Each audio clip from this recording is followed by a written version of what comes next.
I know it's been a while since we've posted. Been busy getting our not so four seasons camper ready for the sub-zero temperatures that were to come with the storm that was going to accompany the holidays this season.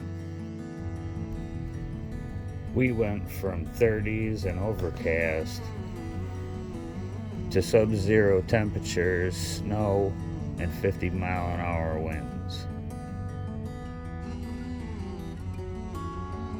We did our best to hunker down in the camper over the holidays and stay warm.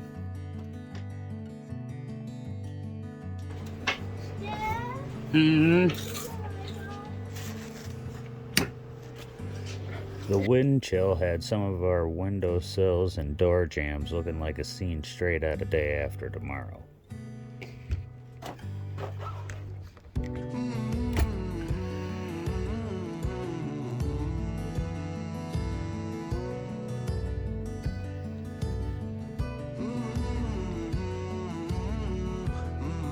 Unfortunately, those 50-mile-an-hour winds proved to be a little bit much for our foam board insulation we had on the slide outs in the bunk room.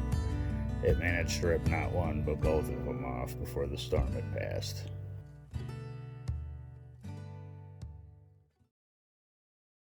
Oh wow! Would you look at that? Now that we made it through the holidays, it was finally get back to race car stuff.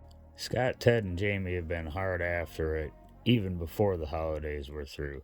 They've hammered out the firewall, floor, trans tunnel, as well as the pedal bucket assembly. Forward progress has also been made in the rear of the vehicle, in the form of a track bar,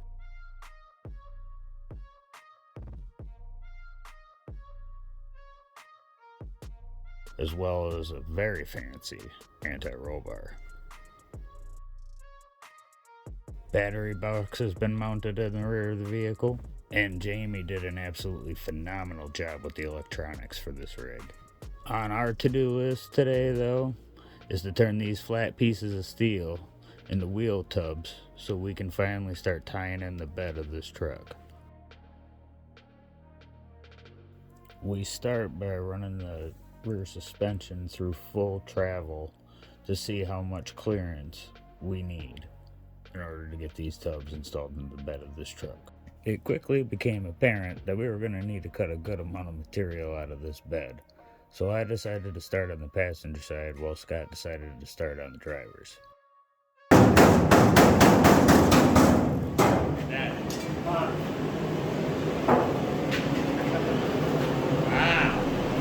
I think you're doing it the hard way. I am doing it the hard way. Once we got the wheel well openings opened up to where we liked them, it was time to start wrestling these here wheel tubs and getting them formed into position.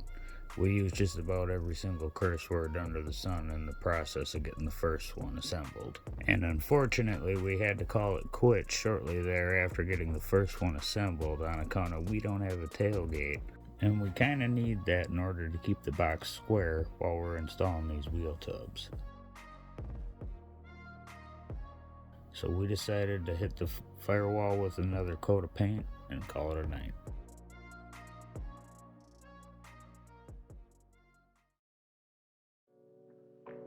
Monday after work, we snatched up the tailgate we had laying in the field at work and fired over to the shop to get it installed. Unfortunately, we were quickly met with another hurdle on account of the back half runs into the tailgate, so we had to cut a little bit of an access hole for it to allow the frame rail to go inside of the tailgate when closing. Once that was handled, we needed to go ahead and get our one assembled wheel tub trimmed in order to get it installed inside the hole for mock-up. Once trimmed, we were able to slide it up into the wheel well opening and hold it in place with clamps and verify that we were even in the ballpark of where we needed to be. Once we got it where we liked it on the right side, we went ahead and rolled it over to the left side to see if our measurements were the same, as if so, we could use this wheel tub and its measurements as a template for the next one. This made knocking out the left side take a fraction of the time. Even so, I still managed to assemble the second one that was pre-marked with the mark on the wrong side.